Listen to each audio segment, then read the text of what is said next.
Kaum muslimin yang dirahmati Allah Subhanahu wa taala.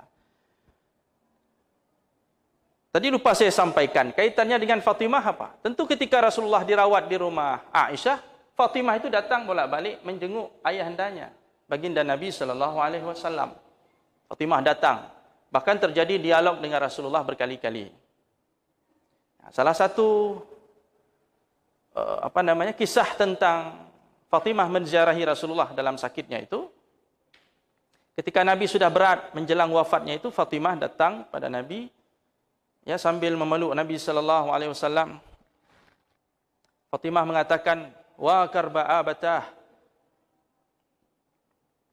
Alangkah beratnya penderitaan yang dihadapi oleh ayahanda. Jadi Fatimah melihat Rasulullah dalam kondisi yang begitu berat menghadapi sakitnya itu, sampai Fatimah mengatakan, "Wa karba abatah." Musibah ini berat sekali bagi ayah. Faqala laha, kemudian Nabi sallallahu alaihi wasallam menenangkan putrinya, ya, karena Fatimah ini sedih sekali melihat Rasulullah dalam kondisi seperti itu. Nabi menghibur putrinya dengan mengatakan, "Laisa ala abika karbun ba'dal yaum." Ya, tidak akan ada lagi penderitaan apapun yang akan dialami oleh ayahmu setelah hari ini. Ya, setelah hari ini, setelah saya wafat, tidak ada lagi penderitaan. Ini terakhir ini. Yang terakhir ini yang paling parah ini yang terakhir. Sebentar lagi semuanya akan berakhir, semuanya akan berubah, Rasulullah akan pindah ke alam lain, dan di sana tidak ada lagi penderitaan sedikit pun. Laisa ala abiki karbun ba'dal yaum. Setelah ini tidak ada lagi penderitaan apapun yang akan dialami oleh ayahmu, wahai putriku. Sampai akhirnya Nabi sallallahu alaihi wasallam wafat. Kemudian Nabi sallallahu alaihi wasallam dikuburkan oleh keluarganya. Ya, ketika Nabi wafat, Fatimah mengatakan, "Ya abatah, ajaba rabban da'ah." Wahai ayahanda, ia telah menyahuti panggilan Tuhannya. Jadi dia mengungkapkan kata-kata ini. Ini bukan meratap, karena yang diucapkan oleh Sayyidah Fatimah ini adalah suatu yang bagus.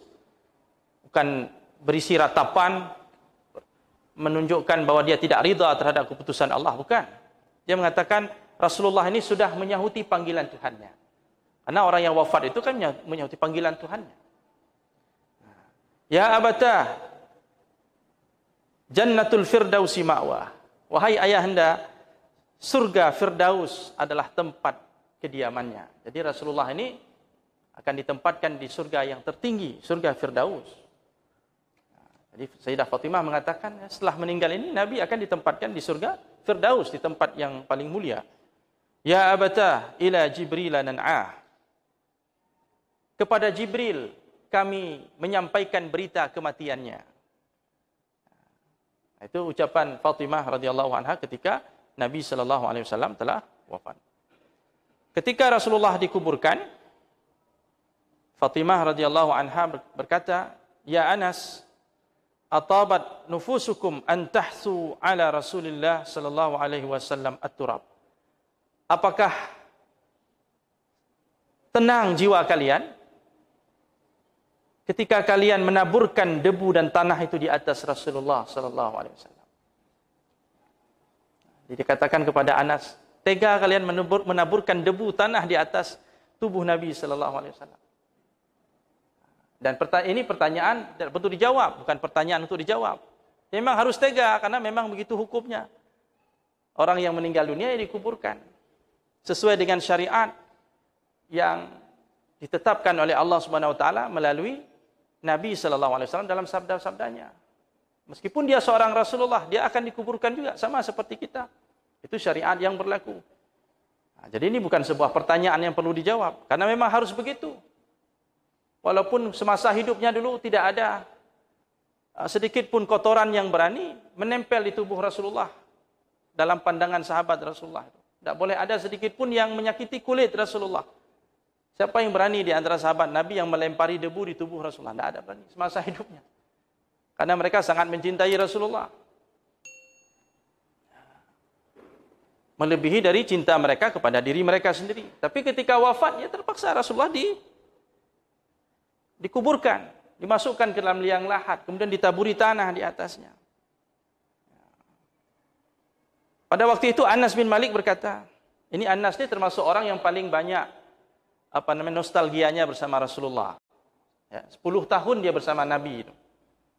Ketika Nabi hijrah ke Madinah, langsung dia diantar oleh ibunya menjadi khadim, menjadi pembantu di rumah Rasulullah, berkhidmat kepada Rasulullah SAW. Ketika itu usia 10 tahun, jadi Rasulullah wafat usia Anas sekitar 20 tahun. Sangat terkesan Anas bin Malik itu dengan Nabi SAW. Akhlak Rasulullah luar biasa. Terkesan sekali dia dengan akhlak Nabi SAW. Perlakuannya kepada anak-anak terutama, karena dia ini dunia anak-anak. Anas ini kan sebagai seorang anak-anak, jadi dia begitu terkesan dengan Rasulullah. Sampai dia mengatakan, "Lamma kana al-yaumul ladzi dakhala fihi Rasulullah sallallahu alaihi wasallam al-Madinah, adaa'a minha kullu syai'." Pada hari ketika Rasulullah memasuki kota Madinah, semuanya seakan-akan bercahaya, semuanya bercahaya. Kota Madinah menjadi kota yang paling berkah, menjadi kota yang paling makmur, jadi kota yang penuh dengan keberkahan, penuh dengan cahaya ketika Rasulullah datang ke sana. Falamma kana al-yaumul ladzi mata fihi azlama minha kullu syai'. Namun pada hari ketika Rasulullah wafat, semuanya menjadi gelap. Ya, diliputi kesedihan, semuanya murung. Bahkan ada yang tidak siap dengan wafatnya Rasulullah sallallahu alaihi wasallam. Umar bin Khattab waktu itu sudah mencelat-celat dia, ngomong di hadapan para sahabat, ini siapa yang bilang Rasulullah mati, saya penggal lehernya. Yang bilang Rasulullah wafat itu munafik. Nabi itu tidak wafat. Dia pergi sebentar seperti perginya Musa meninggalkan Bani Israel selama 40 hari, nanti balik lagi, itu kata Umar. Kenapa sampai dia berbicara ngelantur seperti itu Umar? Karena berat sekali musibah wafatnya Rasulullah itu. Melebihi dari musibah, segala musibah. Sampai Umar ngomongnya ngelantur. Ya, ngelantur waktu itu. Bukan ngelantur karena Umar ini orang yang kurang waras, tapi karena besarnya cinta dia kepada Rasulullah. Sampai sahabat bilang, ini ngelantur Umar ini. Itu ucapan sahabat. Kenapa? Tidak siap dia ditinggal oleh Nabi SAW. Sampai akhirnya ditenangkan oleh Abu Bakar. Nah, Abu Bakar ini yang paling stabil jiwanya itu, yang paling bijaksana di kalangan para sahabat. Abu Bakar ditenangkan oleh Abu Bakar. Kata Abu Bakar, siapa yang menyembah Muhammad, Muhammad telah wafat. Siapa yang menyembah Allah, Allah tidak akan pernah mati. Hayyun la yamut, maha hidup, abadi, tidak akan mati. Jadi kita sembah ini siapa? Nabi atau Allah? Wa ma Muhammadun illa rasul qad khalat min qablihi rusul. Afa immata aw qutila qalabtum ala aqabikum. Itu dibaca ayat itu oleh Abu Bakar Siddiq di hadapan para jamaah. Sehingga para sahabat waktu mendengar ayat itu mereka mengatakan seolah-olah ayat itu baru turun hari itu. Padahal ayat itu sudah dihafal. Umar hafal, Ali hafal, Utsman hafal, semua hafal ayat itu. Ya. Kata para sahabat, waktu Abu Bakar membaca ayat itu seolah-olah ayat itu baru saja turun dan kami tersadar. Ternyata kita memang ini kenyataan, kita memang harus berpisah dengan Rasulullah sallallahu alaihi wasallam. Semuanya bingung, semuanya panik. Semuanya kehilangan akal. Abu Bakar yang menenangkan mereka. Jadi kata Anas, ketika Rasulullah wafat, gelap semuanya Madinah. Wa ma nafatna 'anil Nabi sallallahu alaihi wasallam al-aidiya hatta ankarna qulubana.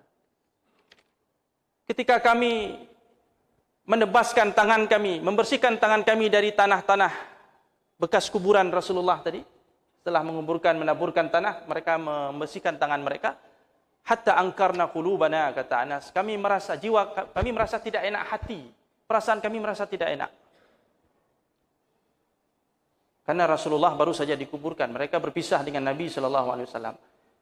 Mereka merasa tidak nyaman, sangat tidak nyaman. Hari yang paling berat dihadapi oleh para sahabat adalah hari ketika Rasulullah itu wafat. Musibahnya begitu besar.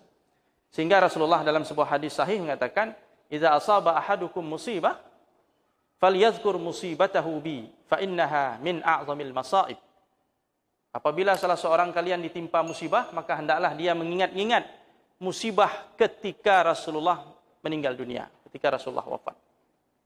Sesungguhnya wafatnya Rasulullah itu adalah musibah yang paling besar dalam kehidupan umat.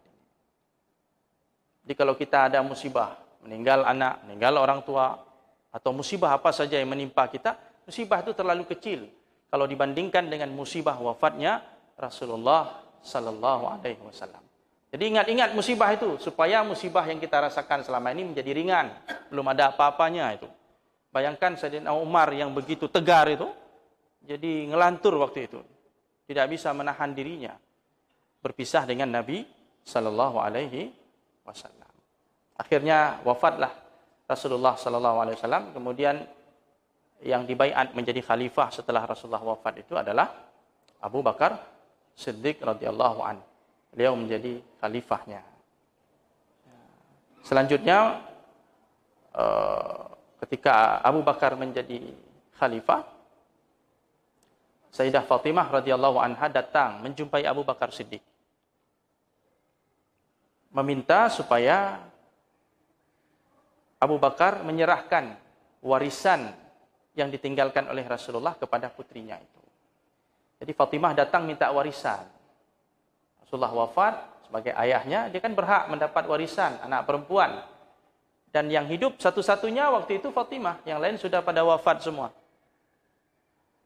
Jadi Rasulullah ketika wafat, kalau seandainya Rasulullah itu kita, orang biasa seperti kita, Fatimah itu putri anaknya perempuan, tinggal satu orang, berarti dapat 1/2 ya, 1/2 dari harta peninggalan. Karena satu orang anak putri yang tinggal. Selebihnya kepada asabah, mungkin ada pamannya dan sebagainya. Dia minta jatah warisan. Tapi Abu Bakar tidak memberikannya. Abu Bakar mengatakan, aku pernah mendengar Nabi sallallahu alaihi wasallam bersabda, la nurath, kami para nabi tidak diwarisi peninggalan kami oleh anak-anak kami, oleh ahli waris kami. Ma taraknahu sadaqah, apa yang kami tinggalkan itu adalah sedekah. Tidak diwarisi harta Rasulullah oleh anaknya, oleh putrinya, oleh istrinya. Kalau seandainya diwarisi, tentu Fatimah dapat 1/2. Istri-istri Rasulullah itu dapat 1/8. Berapa orang yang tinggal waktu itu? Ada 9 orang. Jadi 1/8 bagi 9 orang. Berbagi dengan 1/8 itu. Tapi Rasulullah katakan, la nuras. Kami para nabi ketika meninggal, tidak ada satupun nabi yang mewarisi hartanya kepada ahli warisnya.